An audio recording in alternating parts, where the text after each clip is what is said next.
30 सालों तक पुलिस को ऐसे चकमा देता रहा सलीम वास्तिक, लेकिन अब जब 30 साल बाद पुलिस ने इसे गिरफ्तार कर लिया है तो इसका वो हाल कर दिया है जो इसने कभी अपने सपने में भी सोचा नहीं होगा। आज मैं आपको सलीम वास्तिक के बारे में वो बताने जा रहा हूं जिसे सुनकर आप भी सोचने पर मजबूर हो जाएंगे कि आखिर एक मुस्लिम शख्स इस्लाम को इस तरीके से बदनाम कैसे कर सकता है। वो अपने ही मजहब को दुनिया के अंदर बदनाम करने की साजिश कैसे रच सकता है। लेकिन अब जो इसके साथ हुआ है वो सुनकर इसकी 7 पीढ़ियां तक भी कांप उठी होंगी। आदाब, नमस्कार, सत श्री अकाल, peace to be with you दोस्तों। मेरा नाम है जुनैद भाटी और आप देख रहे हैं द न्यूज़ फीवर। सलीम वास्तिक नाम तो आपने सुन ही लिया होगा। नाम आपने इसका 1 महीने पहले ही सुन लिया होगा जब इसके ऊपर हमला हुआ था। जी हाँ, 2 सगे भाइयों ने घुसकर इसके ऊपर चाकू से 14 से 15 वार कर दिए थे। जी हाँ, ये जैसे तैसे करके बच गया था। इसे आनन फानन में हॉस्पिटल में भर्ती कराया गया था और डॉक्टरों ने इसका इलाज करना शुरू कर दिया था। इसे जैसे तैसे करके बचा लिया गया और जिन 2 भाइयों ने इसके ऊपर वार किया था, यानी कि इसके ऊपर जिन 2 भाइयों ने अटैक किया था, उनको यूपी पुलिस ने ढूंढ कर निकाल कर तभी के तभी एनकाउंटर में ढेर कर दिया था। लेकिन यूपी पुलिस को यह नहीं पता था कि यूपी पुलिस इन 2 सगे भाइयों का तो एनकाउंटर कर रही है, क्योंकि इन्होंने सलीम वास्तिक के ऊपर बुरी तरीके से हमला किया है। लेकिन यूपी पुलिस ये भूल गई थी कि वही सलीम वास्तिक पिछले 30 सालों से पुलिस से भाग रहा है। जी हाँ, उसी सलीम वास्तिक को दिल्ली पुलिस पिछले 30 सालों से लगातार ढूंढ रही है। वो सलीम वास्तिक खुद एक हत्यारा है। उस सलीम वास्तिक ने खुद एक बच्चे का अपहरण किया था। जी हाँ, अगर पुलिस को ये सब पहले से पता होता, अगर पुलिस को इस चीज की जानकारी पहले से मिल गई होती तो शायद उन दोनों सगे भाइयों का एनकाउंटर पुलिस न करती, सिर्फ उन्हें जेल के पीछे डाल दिया जाता, क्योंकि उन दोनों भाइयों ने जिसके ऊपर हमले किए थे वो खुद एक हत्यारा निकला। उसने खुद एक बच्चे की हत्या की थी। जी हाँ, मैं आपको शुरू से बताता हूँ कि सलीम वास्तिक शुरुआत में क्या था और बीच में क्या बन गया और अब इसने क्या किया बचने के लिए पुलिस से। जी हाँ, सलीम वास्तिक शुरुआत में एक स्कूल में मार्शल आर्ट की टीचिंग दिया करता था, यानी कि बच्चों को मार्शल आर्ट सिखाया करता था। लेकिन सलीम वास्तिक अपनी इसी मार्शल आर्ट की चीज से काफी ज्यादा परेशान था, क्योंकि इसमें इसकी सैलरी काफी कम थी। इसे पैसों की भूख थी, हमेशा इसे पैसा चाहिए होता था और इसी पैसे की भूख के चक्कर में इसके दिमाग में उल्टे सीधे ख्याल आने लगे। जी हाँ, इसके दिमाग में ऐसे ख्याल आने लगे कि किसी बच्चे का अपहरण करे और उसके बाद फिर उसके माँ बाप से फिरौती मांगी। जी हाँ, इसी के चलते इसने अपने एक साथी जिसका नाम सुनील हुआ करता था, उसके साथ मिलकर एक प्लान बनाया और इसने इस प्लान को पूरी तरीके से स्क्रिप्ट पर लिखा और फिर उसके बाद इस प्लान को अंजाम देने की तैयारियां भी कर ली। और इसी प्लान के चलते इन दोनों ने मिलकर एक बच्चे संदीप बंसल का अपहरण भी कर दिया। जी हाँ, संदीप बंसल को ये दोनों अपहरण करके ले गए और फिर उसके बाद इसके माँ बाप को फोन मिलाया गया। इस बच्चे के माँ बाप से फिरौती मांगी गई, लेकिन फिरौती मिलने से पहले ही संदीप बंसल की हत्या कर दी गई और इस हत्या का आरोप लगा इसी सलीम खान के ऊपर। सलीम खान को पुलिस ने उस वक्त गिरफ्तार भी कर लिया, इसे सलाखों के पीछे भी डाल दिया और जब इसे अदालत में पेश किया गया, यानी कि इसे जज साहब के सामने लेकर आया गया, तो फिर इसने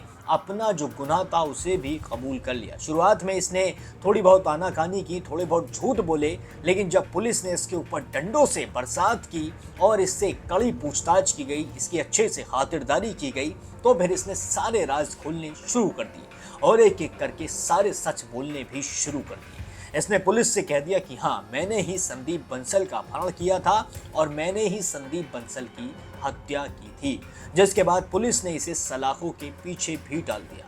लेकिन 1 साल के बाद ही ये अंतरिम जमानत पर जेल से बाहर आ गया। जी हाँ, इसे अदालत ने अंतरिम जमानत दे दी, लेकिन अंतरिम जमानत के बाद ये जिस दिन जेल से बाहर आया उसके बाद ये फरार हो गया।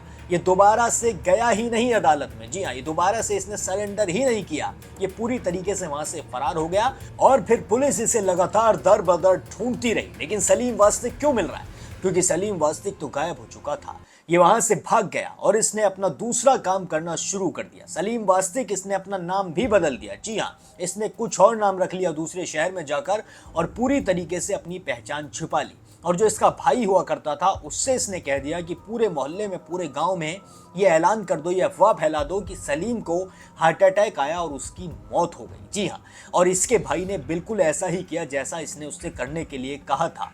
पूरे गांव में अफवाह फैल गई कि सलीम की हार्ट अटैक से मौत हो गई। जब भी पुलिस इस गांव में पूछताछ करने के लिए आती, सलीम को ढूंढते ढूंढते जांच पड़ताल करने के लिए आती, किसी से पुलिस पूछती कि सलीम कहाँ है, तो हर इंसान बस यही कह देता कि जी सलीम की तो मौत हो गई है, सलीम को हार्ट अटैक आया था जिसकी वजह से वो इस दुनिया में नहीं रहा है। लेकिन पुलिस जब तक इसका अंतिम संस्कार या फिर कोई भी ऐसा प्रूफ नहीं देख लेती है, तब तक पुलिस ये मानती नहीं है कि सलीम की मौत हो चुकी है। फाइलों में कहीं भी ऑफिशियली तौर पर नहीं चढ़ाया जाता है कि सलीम इस दुनिया से चला गया है, यानी कि सलीम की डेथ हो चुकी है, और सलीम की फाइल खुली ही रहती है, यानी कि सलीम की फाइल को बंद नहीं किया जाता है। ये सबसे अच्छी बात इस केस में रही कि जो संदीप बंसल के हत्याकांड का मामला था उसे कभी भी बंद नहीं किया गया। वो बस फाइल एक तरीके से धूल खा रही थी, सभी की उम्मीदें खत्म हो चुकी थी, सभी को ये लगने लगा था कि अब संदीप बंसल का हत्यारा कभी भी मिलेगा नहीं।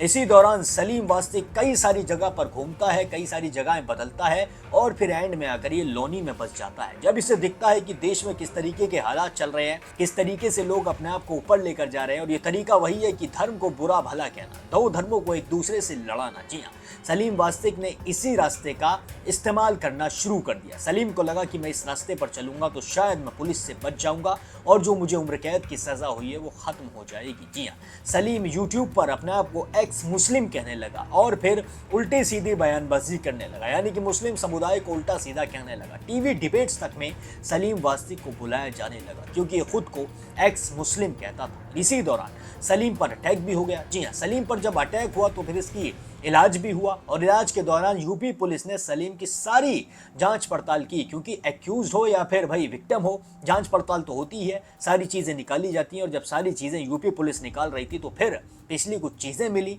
सारे रिकॉर्ड्स मिले, नाम अलग अलग मिला। पहले सलीम खान नाम था, अब सलीम वास्तिक हो चुका था। और फिर इसी के चलते यूपी पुलिस ने दिल्ली पुलिस से संपर्क किया। जी हाँ, यहीं पर सलीम वास्तिक की शामत आनी शुरू हो गई। जब दिल्ली पुलिस से संपर्क किया गया तो उन्होंने अपनी फाइलें खोलनी शुरू कर दी। फाइलों में निकल कर आया कि भाई ये तो वही सलीम खान है जिसने अब से 30 साल पहले एक संदीप बंसल नाम के बच्चे का अपहरण किया था, जिसके बाद उसकी हत्या भी कर दी गई थी और इसने अपने गुनाह कबूल भी कर लिया था। जिसके बाद दिल्ली पुलिस एक्शन में आती है और सलीम वास्तिक को गिरफ्तार कर लेती है। जी हाँ, सलीम वास्तिक अब सलाखों के पीछे है, उसे तिहाड़ जेल के अंदर भेज दिया गया है और अब उसकी इस तरीके से खातिरदारी की जा रही है कि वो उसने कभी अपने सपने में भी सोचा नहीं होगा। सलीम वास्तिक ने जितना भी इस्लाम को अपने आप को बचाने के लिए बुरा भला कहा हो, लेकिन सलीम वास्तिक खुद एक हत्यारा निकला। सलीम वास्तिक ने खुद एक अपहरण किया था और सलीम वास्तिक के जितने भी सपोर्टर्स थे, जो इसके समर्थक थे इसके साथ, उनके ऊपर भी जरूर कुछ ना कुछ ऐसी चीजें होंगी जो उन्होंने पहले गलत किया होगा और फिर उसके बाद वो अपने आप को बचाने के लिए इस्लाम को बदनाम करने की कोशिश कर रहे थे। लेकिन कहते हैं ना कि ऊपर वाले के घर में देर है अंधेर नहीं है। इसी वजह से अब सलीम वास्तिक सलाखों के पीछे पहुंच चुका है। सलीम वास्तिक को लेकर एक बाबा ने भी, जी हाँ, एक नफरती बाबा ने भी एम योगी आदित्यनाथ के बारे में उल्टा सीधा कहा था। जी हाँ, माननीय योगी आदित्यनाथ यूपी के मुख्यमंत्री को उल्टा सीधा कहा था इस दो कौड़ी के सलीम खान को लेकर। अब उन सभी की पूर्ति बंद हो चुकी है, अब सभी की जबान पर ताला लग चुका है जब से सलीम की सच्चाई सामने निकल कर आई है। अब आप सलीम वास्तिक के बारे में और इसके समर्थकों के बारे में क्या सोचते हैं, मुझे कमेंट सेक्शन में जरूर बताएं। बाकी और भी सारी देश और दुनिया की सभी बड़ी खबरों के लिए अभी सब्सक्राइब कर लें द न्यूज़ वीवर।